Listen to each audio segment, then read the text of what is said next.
நீங்கள் வந்து மிமிக்ரி ஆர்டிஸ்ட்ன்றது சொன்னீங்க, அது நான் கண்டினியூ பண்ணலை. இல்லை இல்லை, அதாவது மிமிக்ரி ஆர்டிஸ்ட்ன்றது மிமிக்ரி பண்ணுறவங்க நிறைய பேர் இருக்கிறாங்க. என்னுடைய நண்பன் மயில்சாமி இருக்கான், ஆமாம்மா.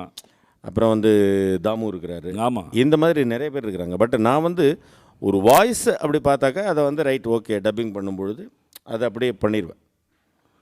அதில் குறிப்பிட்ட ஏதாவது அது ஒரு ஒன்று ரெண்டு இவர் voices. சேது படத்தில் வந்து நாயர் ராமன் சாருக்கு பேசினேன். ம். உத்தமமான பிள்ளையை பெற்ற உங்களுக்கு இது தகும். நீக்கு 2 பெண் குழந்தைகள். மூத்தவளை நாள் பார்த்து நட்சத்திரம் பார்த்து நல்ல இடத்துல தான் கல்யாணம் பண்ணி வச்சேன். ஆனால் போன இடத்துல என் குழந்தை நன்னா வாழலை, படாத பாடுபட்டுவிட்டா. இப்படி பேசினேன். ம்.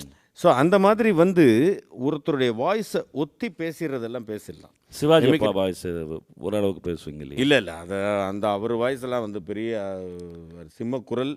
நான் வந்து அதெல்லாம் அவருடைய டயலாக் வேணால் பேசுவேன். அதுதான் பொங்குதேர் வாழ்க்கை அஞ்சிரை தும்பி காமம் செப்பாது கண்டது மொழிமோ பயிலியது கிழமிய நட்பின் மயிலியற் செறியற்ற அறிவை கூந்தலின் அறியது முழவோ நீ அறியும் போவே இதுதான் எமது செய்யுள்.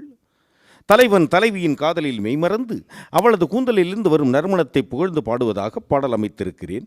இப்படிலாம் திருவிளையாடல் அப்பா பேசினாங்க. அதெல்லாம் பார்த்து காப்பி அடித்து தான் நாங்கள் தமிழை பேச ஆரம்பிச்சுக்கிட்டோம். கண்டிப்பாக.